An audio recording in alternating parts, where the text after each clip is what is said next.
Good morning, good morning, good morning, beautiful people of LinkedIn. How are you? Good morning. If you are watching live, thank you so much for joining me. Please do say good morning in the chat, good morning in the comments. Let me know where you are joining from. Let me know what the weather is like on this Friday morning. So good morning. I hope you've all had an amazing week. We're nearly at the end of 2025, right? Where did the year go? So good morning if you are joining me live.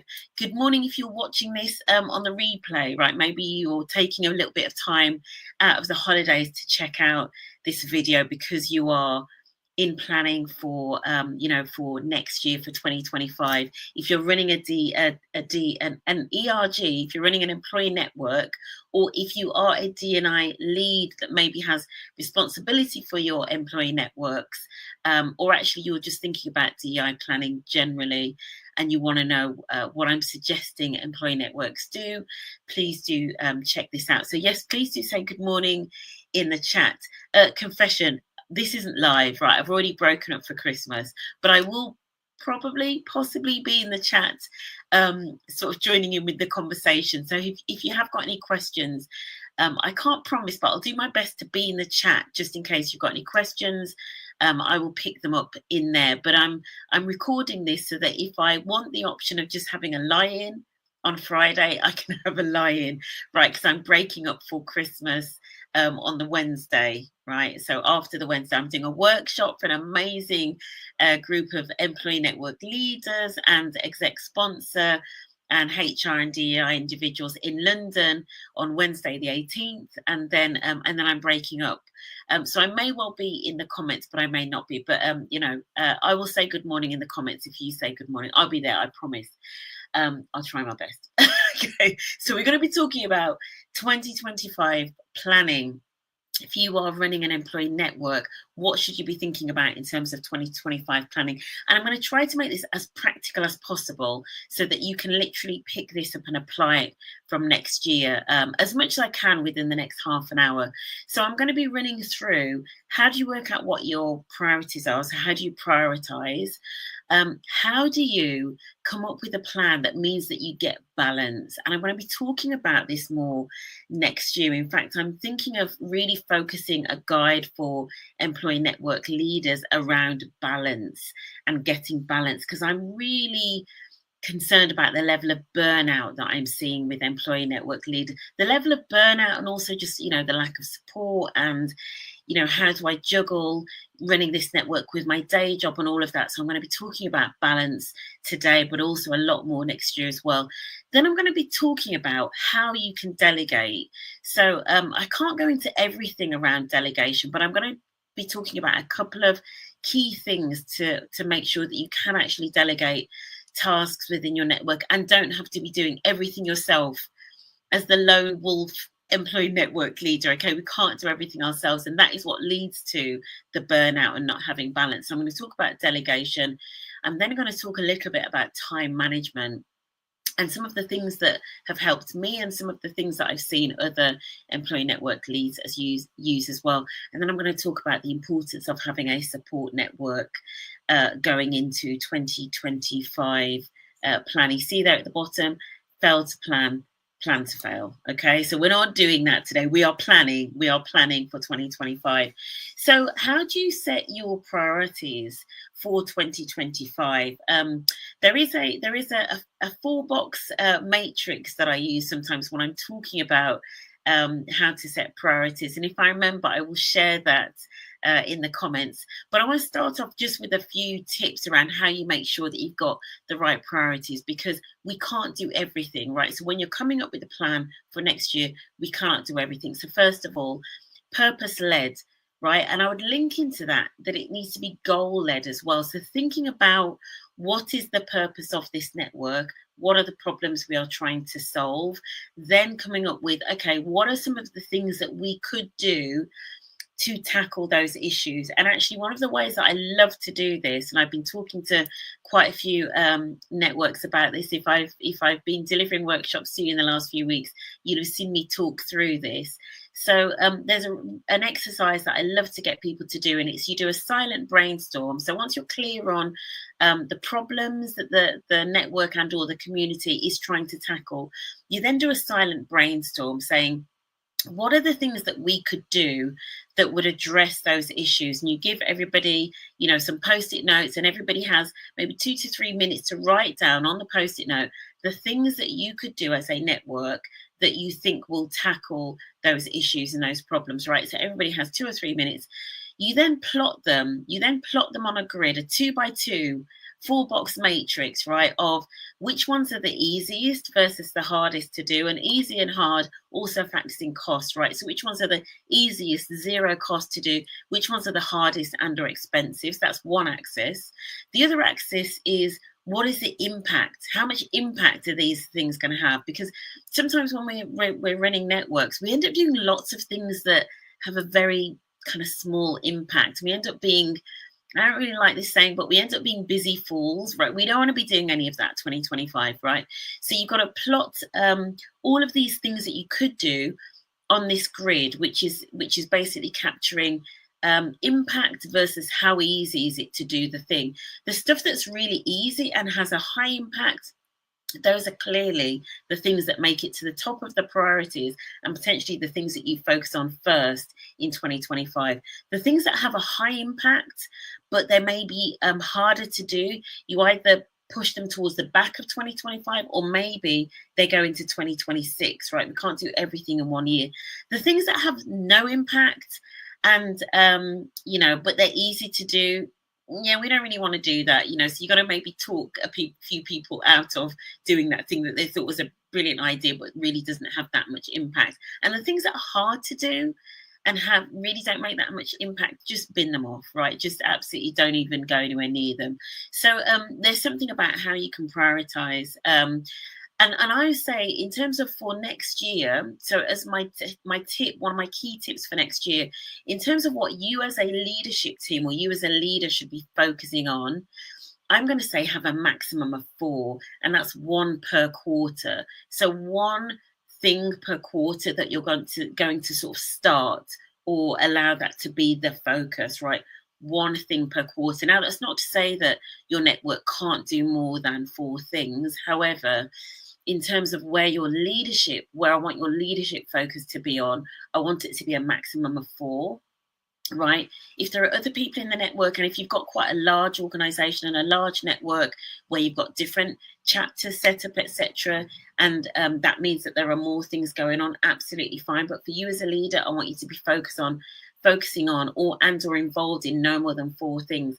And if you have got chapters set up within your network or working groups, I'd maybe say the same to them, right? So to each working group, they should have no more than 4 priorities. If anything, probably better if you're actually all working on the same 4, but maybe coming at it from a different angle, right? So, few priorities. Obviously, the main thing is to keep the main thing the main thing. So in terms of for your 4 events, and this is how you're going to get some balance, both in terms of for you as an individual, in terms of where your level of focus is, but also for the network. This is how you're going to get balance between doing things that are kind of like just one-off, sort of tactical, maybe they look great, but, do they have an enduring effect in terms of the level of inclusion, the level of belonging and creating an inclusive culture? So what I've got for you here, and this is something I've been thinking about for a while, the way that we start to embed inclusion in the workplace is we have to be doing things that are more sustainable than just one-offs, right? So when I talk about one-offs, I mean things like an event, a kind of a flagship event that you put all of your effort into, or like a one-off charitable thing that you do, or one-off collaboration, right? So you'll see in here, I've got 1 event, 1 collaboration. Those will tend to be like your one-off. Maybe you've got like a flagship event. So if you're a women's network, International Women's Day is maybe like your hero event, as some people call it, or your flagship event, the one thing that you do. Or if you're a race, an ethnicity or race and cultural faith network, maybe something around Ramadan or Eid is maybe like your one-off hero event. Fine. You've maybe also got like a collaboration. In fact, let me come to collaboration next. But I want you also, if I was to do this in order, right, I'd probably have had policy first, actually. But policy is the next thing. How do you start to embed change? You start to get it embedded into policy. And typically, we're talking now about HR policies or people and culture policies. Typically, is where we start to embed change into business as usual, such that it isn't just a case of the employee networks and or the DEI leads having to constantly bang on a drum about something. Let's just get it embedded. Let's just get it embedded into the way that we do business. And so one of the things that you do that is through policy, right? So having policy on here is, what maybe is the policy that you've got your eye on this year that actually then maybe needs to be some change to make things better for the community that you represent. So policy, I'd probably even put policy ahead of having a hero event, right? But it's just that hero event is more visible. Everybody sees it and it kind of is good for engagement, or rather it can be when it's done well. So you're going to have one event, you're going to have one policy, because that's going to start to embed things in BAU. I'm suggesting here one collaboration. Now, you can collaborate either with another employee network. Better still, have a look around the organization, have a look at what the strategic business objectives are of that organization. What are the strategic objectives? What really matters to this organization? And have a collaboration either with an internal department, or better still, with an external organization that also ticks the box in terms of it aligns to a strategic business objective. I'm going to give you an example of that here. If you're working for an organization where sustainability is a massive part of your organization's business strategy, and I don't just mean it's something that's important to us, because sustainability is important to everybody, but I mean it's a core part. Maybe even it's a core part of how you sell your services to customers. Maybe you have sustainable products and services for customers, right? So you might have a collaboration where you connect with an external organization who are a sustainable charity, say, who does things for people in the community, and it links to sustainability. So it might be, I don't know, eco products for the home or whatever it be, but linking to the community that ties in with your employee network, right? So that's how you get the tie-in. So maybe that's a collaboration that you want to do next year. You would be amazed how much a collaboration like that meets the needs of the external community, also kind of like meets the needs or aligns to the employee network, also aligns with a business objective. You would be amazed the level of engagement and leadership support you are going to get for that collaboration. Okay, so if you are somebody that at the moment that is struggling to get leadership support, struggling to get community engagement, I guarantee you find an external charity or a CIC to collaborate with on something, you will be amazed at how much that drives engagement and buy-in. And finally, a process. Is there one process, again, that you can start to embed some change in? Now, if you've been doing something like reverse mentoring, or you've implemented a development program or something like that for individuals, within your employee network, how can you get that embedded into process, right? So that it's not, each year that the employee network and you as the leader are having to go out and say, oh, which senior leaders want to be involved in reverse mentoring, da, da, da. You don't want that. You again, a bit like policy, you want to get this embedded into BAU. So how can you work with, and it's going to be typically working with HR, leadership, learning and development, or depending on what the change is that you're trying to deliver.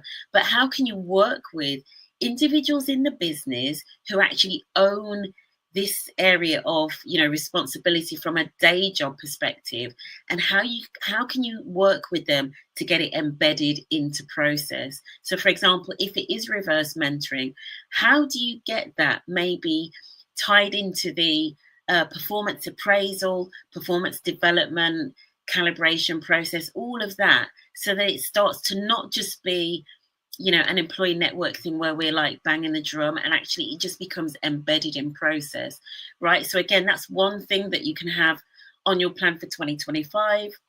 How do you maybe take something that you introduced last year and get it embedded into process? And so you can see what I've got here in terms of finding balance with your plan. You've kind of got two things that are like more in your kind of like one-off and tactical, or although the collaboration, you can make it quite strategic, but your event is kind of like a one-off thing. It's not yet embedded into business as usual. And again, the collaboration is not embedded in business as usual, although it does have a tie-in to strategy. But your policy and your process, this is how you start to embed inclusion and belonging into business as usual. And if you're a DEI lead as well, I want you to be thinking about that. How do you move things from initiative focus, initiative-itis is a term that I've used before. How do you start to embed these things into BAU, right? So bringing this sort of balance to the plan will start to do that. And my little quote there at the bottom, better to under promise and over deliver, right, rather than the other way around. Right, we're going to get into delegation, right? The importance of delegating, because, as I say, one of the biggest challenges for employee network leaders is finding other willing volunteers to get involved with this, right? And you have some employee networks where you have a huge committee of 15 to 20 people, but still it's like 1, 2, 3 people doing all of the work, and actually you're just presenting each month to the committee. Absolutely no point in that. So if you need to change things up in terms of the committee, do that. If you just need a smaller team of doers, and that could just literally be 5, 6 or 7 people, depending on how you are structured. You may have one person who is consistently your comms liaison. Notice I'm not calling them your comms lead, because they're not there to do all of the comms. They're there to kind of like be your liaison into internal comms. So you might have a comms liaison person.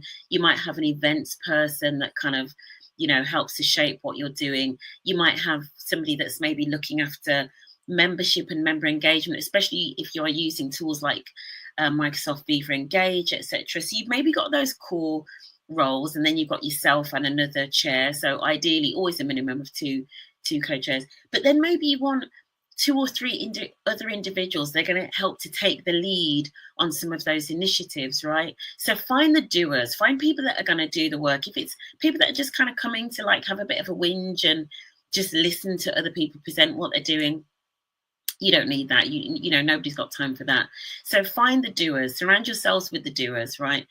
Standard checklist. So I've talked about this before. If you have, for all of these things, there's always a way of almost like having a standard checklist or a standard to-do list or a standard, almost like a mini project plan. I don't want to overcook this, right? But, it's pretty easy now to come up with standard lists, especially now that you've got ChatGPT, right? Or Microsoft Copilot or whatever AI tools you are using. You can come up with standard checklists. Say, for example, for an event or for a process review, you can come up with a standard checklist, and it needs to be a standard checklist that has timescales on it. So I would typically say with these things, you want to be allowing yourself a minimum of kind of like 4 months as a kind of lead time into when you want the thing to be done by. If it's a policy review, it could be even longer, but a minimum of 4 months. So you want these checklists and these like little to-do lists and project plans to have timescales on them. The reason being, so something like, say, the event, if you've been doing the same event, it's not the same event every year, but you've been, kind of celebrating the same kind of awareness day or the same event each year. What is stopping you from having a standard event checklist that has timescales in terms of when things need to be done for planning, for the lead up and the planning to the event, that you just, hand to somebody else and say, there you go, it's the gift, right? And this is now a checklist with all of the timescales that people need for checking in, right? This then makes it easier to delegate things. You have a project plan that somebody else can follow with standard timescales, that when you have your monthly meeting now as a leadership team or as a committee team, you can check to those timescales. Okay, has that been done? Has that been done? Is it off or on track? Why or why not?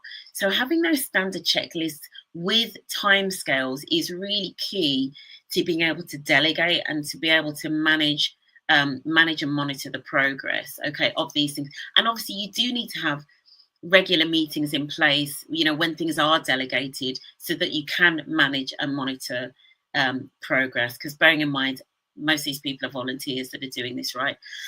When you are delegating, so if you as the employee network leader have delegated, the thing that I would say is, in terms of where you want to put most of your time and energy, is on these priorities, right? The priorities that we talked about previously, your 4 things, right? The 4 main things. The chances are there may be additional things that other people have suggested they want to do for the network, which is fine, but you just need to delegate those out, and hopefully they run well and they deliver, etc. But if they start to slip a little bit, I always sort of say, don't get too bogged down in it, and don't feel that you have to now jump in and take over.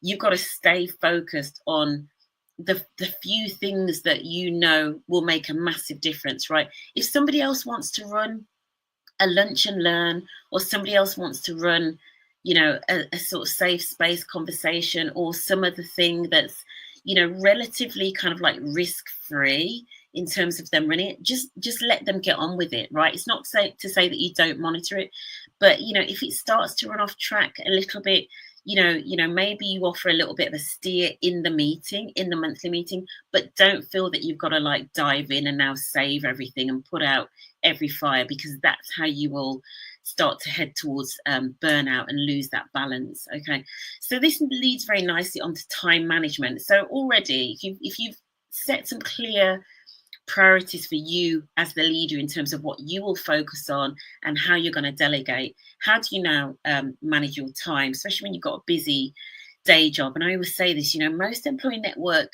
leaders that I see typically are management, right? Often you've got people to manage. So typically, you're either technically quite senior, or you may be junior, middle, or even sometimes senior management. So how do you do this? I'm a big fan of time blocking out your time, whether that means you need to block some time in your diary for when you are, working on employee network stuff, or working on other work, in terms of how you approach your day job. I would say, start to really plan your time. Doing one job is hard enough in terms of managing your time. Doing 2 is even harder. This is why time management is so important. So using blocks of time, so whether that be regular sessions each week, when you need to block out time to get focused work done, or if you have, for example, important meetings that you go and attend or you go and present to, blocking out time for things like prep. Okay, when am I going to prep for that meeting, or when am I going to pull papers together, and developing some sort of cadence. I used to do this when I used to be in finance, when I was an accountant, and I used to be in finance. If, for example, I was presenting at a board meeting, I would know that, maybe 2 days before, I was going to carve out an hour's time for prep for when I'm in that board meeting. And then maybe a week before that, I was going to carve out time to prepare the papers, right? Depending on when papers had to be submitted. So put the time, block time out in your own calendar. Don't just be a slave to everyone putting time in your diary, okay? Productivity tools, whatever works for you, right? Everyone's different. I had a call last week with the amazing Tanique Hay, who was the event manager for the ERG Leaders Summit in September, which some of you may know if you came along to. And she's also the event planner for the summit in next year, the 19th of June, 2025. Make sure that is in your calendar. Make sure it's blocked out. And we were talking about productivity tools, and I was showing what works for me, and she was showing what works for her. And I was talking about the 12-week year, which I'm a big fan of. If you haven't read that book, you can get it on an audio book, if you prefer audio book, or you can get the physical book if you prefer that. It's great for telling us how to plan in quarters, right? So building on like planning in quarters. Anyway, productivity tools. So I was saying to her that I'm currently using, I'll just grab it here.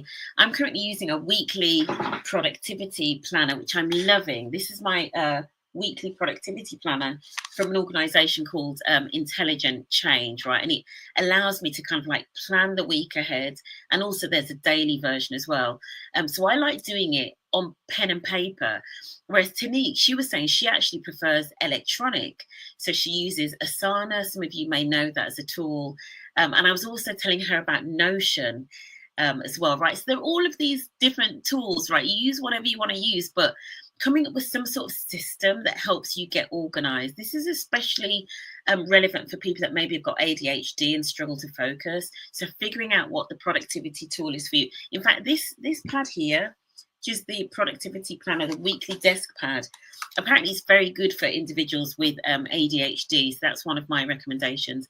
So in that, you are able to set weekly priorities. So, looking at your calendar the week ahead, what am I doing this week? What are the 1 or 2 or 3 things that I need to do? But in order, what's the most important thing? What's the next thing? What's the next? So getting into that habit of having time to review your calendar each week and each month, and then also reflecting back, is really important in terms of getting into a good cadence when it comes to time management, which is so important in terms of avoiding burnout.